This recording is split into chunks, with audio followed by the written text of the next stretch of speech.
Would you like to interview our manager while he's here? Catch him while he's hot. Bernie.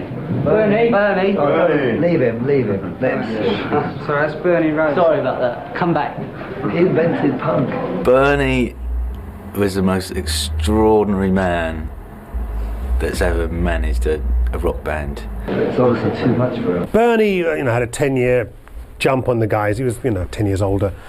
But he was very in tune with kind of the counter-cultural movement and the legacy of counter-cultural movement. He would have known about the Paris riots in '68, or Kent State, or the Grosvenor Square riots. And, he was the one that, told the Clash, you've got to write about what you know about, what you understand. I don't know if you could ever please Bernie, because Bernie, his dream was to have a very a band that was about anarchy, about power, about anti-establishment, and you can only go so far down that road because you'll be in prison. So he liked the idea of the chaos of it all, and he was only happy when there was chaos, and he hated it when everything went smoothly, funny enough. So he was in a position where you can't ever be happy, really. What Rhodes, I think, contributed was the ideas that he'd got from 1968 and the whole Paris Revolution in 1968, or the student uprising in 1968 in Paris, which was ideas like situationism, certain kind of a sort of trendy vision of Marxism. He had a fair point in the early days. I think he actually brought them together. He was a bit of a Malcolm McLaren. They definitely had a very good relationship, albeit complicated. And I don't quite know what the relationship was between Mick and Bernie, and Joe and Bernie, and Joe and Mick, and it was this sort of triangle. When I met, as it was then, it was the first band was London SS. Mick was there, and Bernard was putting that together. There was a very different attitude, an attitude of this is going to happen. One way or another, we are going to get there. And I like that, because that's the way I felt, but no one else I've met in the whole of London had anything like that attitude. So that was something very interesting to me, although they were quite challenging.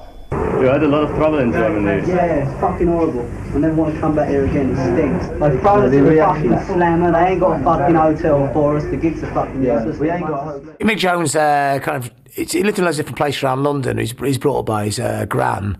And he's a total music head. Like, from the age of 11, he was going to gigs. His childhood dream was to be a rock star.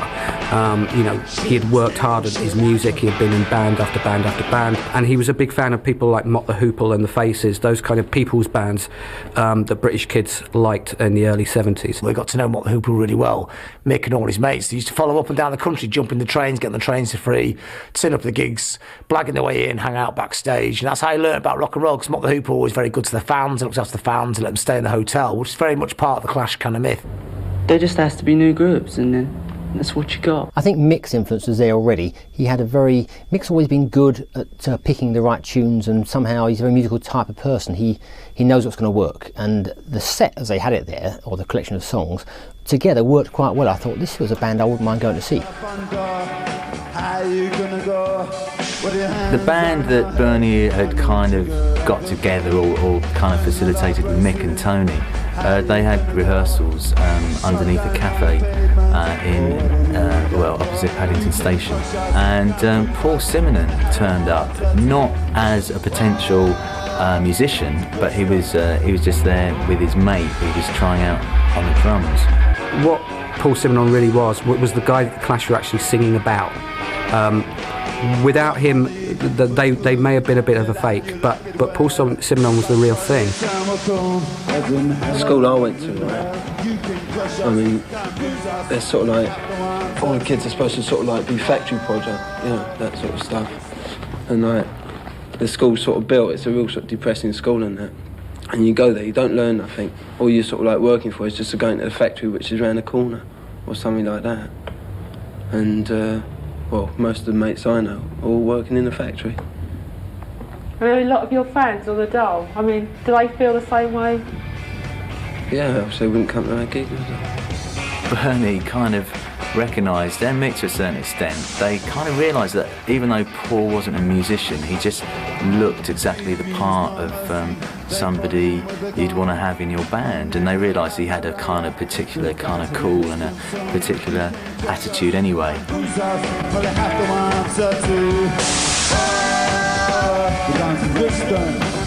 He had this attitude pose thing. You know, he was very much the kind of how you imagine punk to look.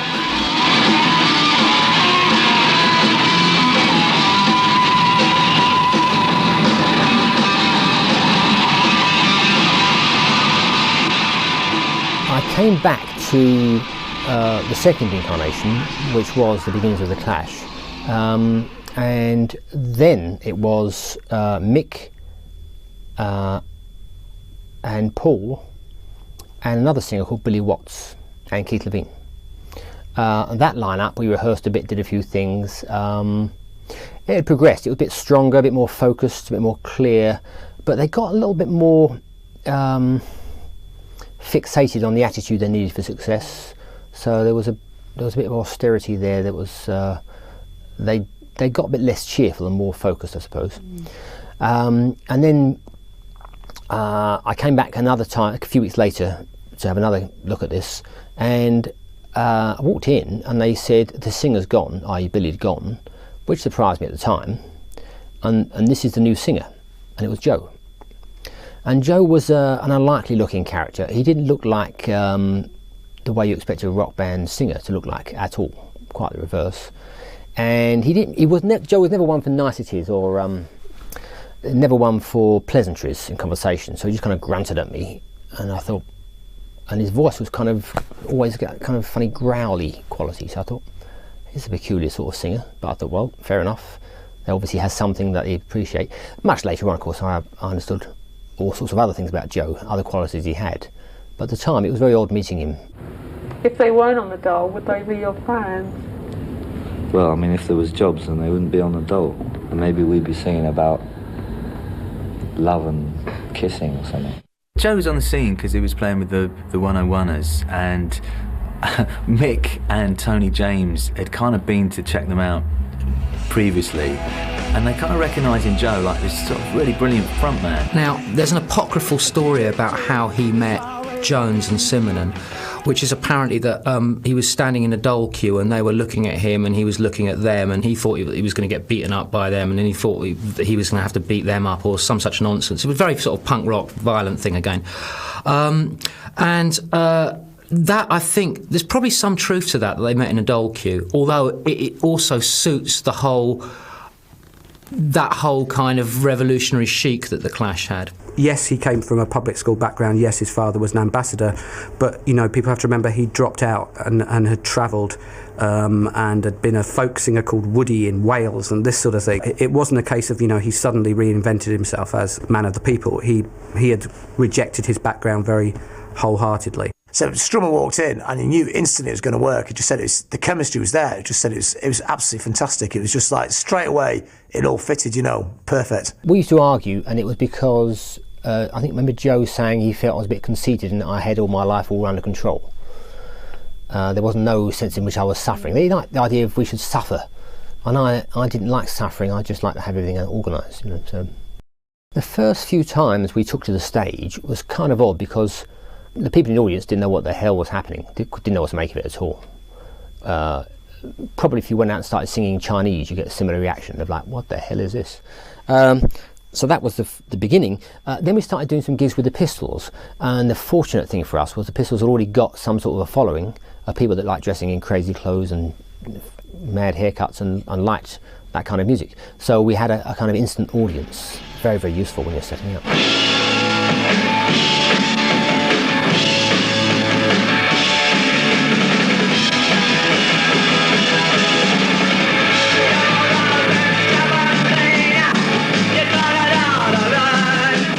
I went along to see the famous, infamous Sex Pistols, and this band Clash were on much lower down the bill, and they just came on with those skinny, horrible threads and paint spattered all over them, and singing words that sounded vaguely to do with these present-day existence at that time, as it was, instead of airy-fairy Western crap that was going about at the time.